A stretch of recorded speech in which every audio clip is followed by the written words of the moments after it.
যে নন্দৰাজাই সেইদিনা কৈছিল নহয় যে কৃষ্ণক আজিহে গম পালোঁ। এই যে যমুনা নদীৰ পিছতে যে বৰুণ দেৱতাৰ সভাত লগ পাইছিল, সেইদিনা কৈছিল যে কৃষ্ণৰ আজিহে মই মহাত্মাৰ কথা গম পালোঁ।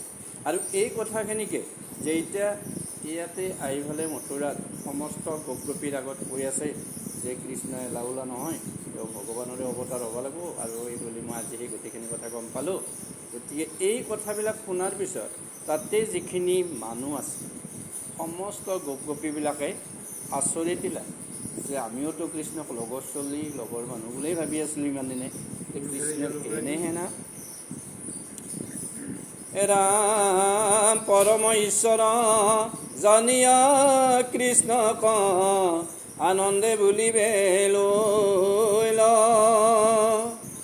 পুলকিত তনু লোতক জৰিল, অ কিনো ভাগ্য ধয় ভৈল।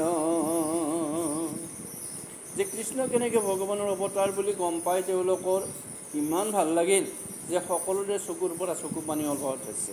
কি কাৰণত?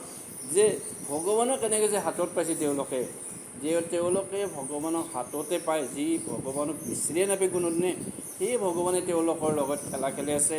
গতিকে গুণচাতি থাকে। এই সমস্ত কথাবিলাক জনাৰ পিছত তেওঁলোকৰ চকুৰ পানীটো পৰিবই। যেনেকুৱা ভগৱানৰ ওচৰত আমি যেতিয়া আছোঁ, আমাৰনো কি আপদ বিপদ হ'ব? আমাৰ নিশ্চয় কোনোদিন বিপদ নহ'বই।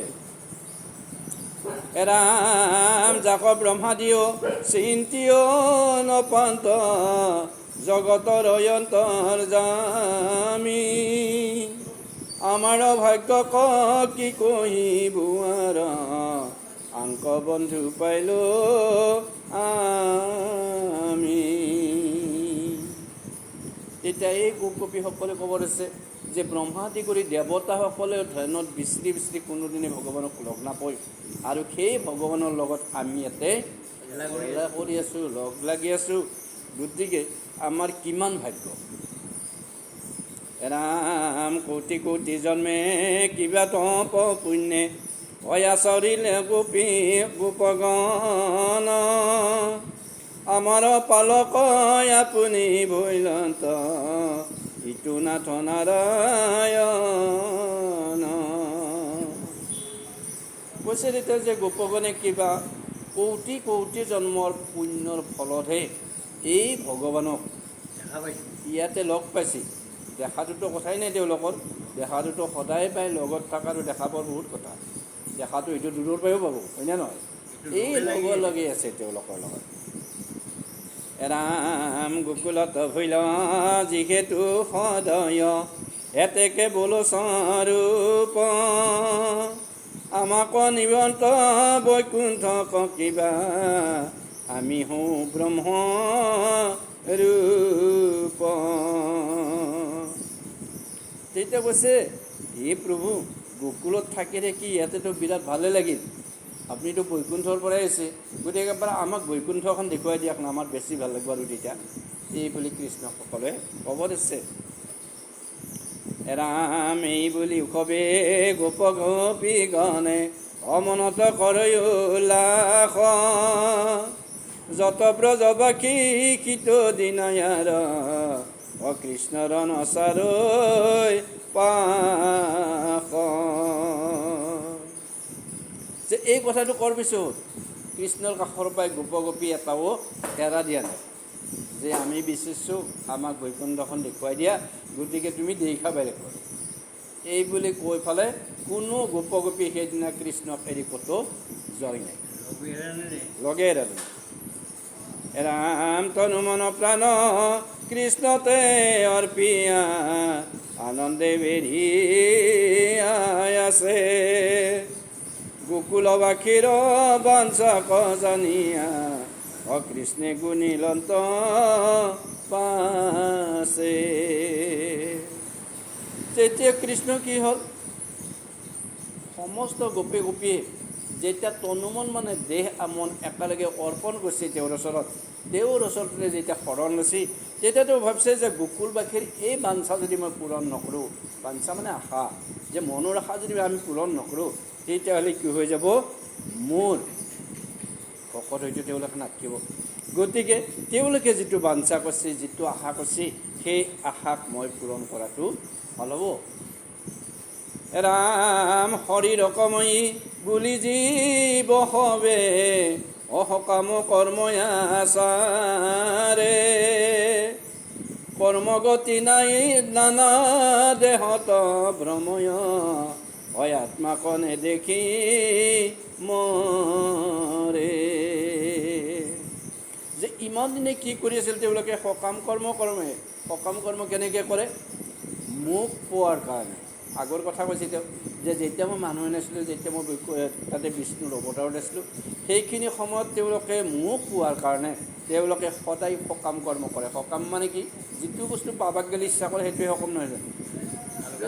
ভাল কাম। ভাল মানে কি? ঘৰত যিকোনো অনুষ্ঠান এটা এনেইতো কায়ো নাপাতে, কিবা উদ্দেশ্য থাকে। এই উদ্দেশ্যটোকেই সকাম ধৰ্ম বুলি কোৱা হয়। গতিকে সেইকাৰণে কৈছে এতিয়া যে তেওঁলোকে যি কৰ্ম কৰি, কৰ্মৰ ফলতহে মানুহ কি হৈ যায়?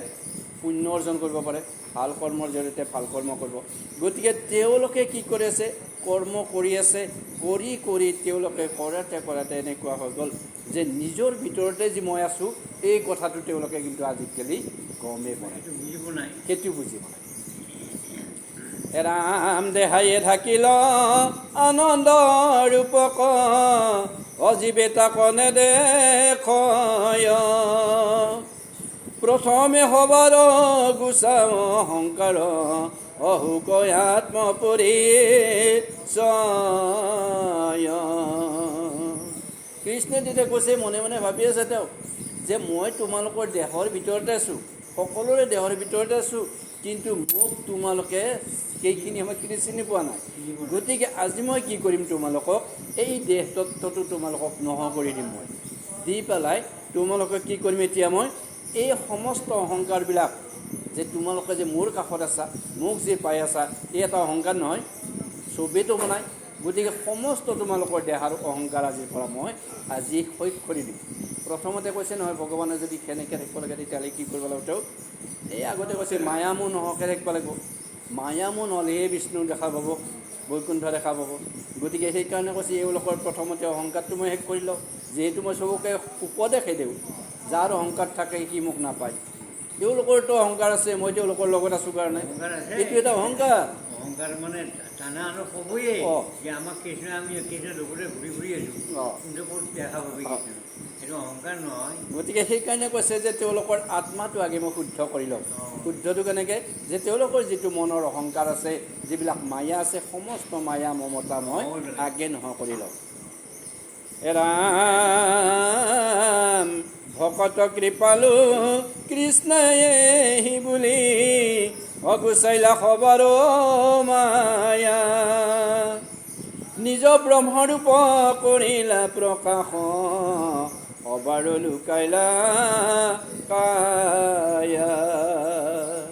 এনেকৈ ভাবিয়ে কৃষ্ণই কৰিলে তেওঁলোকৰ দেহা চেহা একো নোহোৱা কৰি দিওঁ মই। আৰু আত্মাটো কেৱল যে আত্মাটোহে মোৰ লগত থাকিব, নহ'লে দেখোন এনেকৈ দেখাত যদি দেখা লাগে চায়া বাজিয়া নালাগে, হয় না? কৃষ্ণই তাতে দেখালাক আমাক সেনেকৈ, এতিয়াতো দেখি আছে এইটো বস্তু, সেনেকৈতো নহ'ব। বিশ্বাসটো তেতিয়া নাথাকিব নহয়, বিশ্বাসটোৰ পিছত নাথাকিব। গতিকে সেইকাৰণে কৃষ্ণই কৈছে যে এওঁলোকৰ প্ৰথমতে মই দেহ তত্ত্বটো নোহোৱা কৰি দিওঁ। আত্মাই আমাৰ এতিয়া মিল হৈ যাব।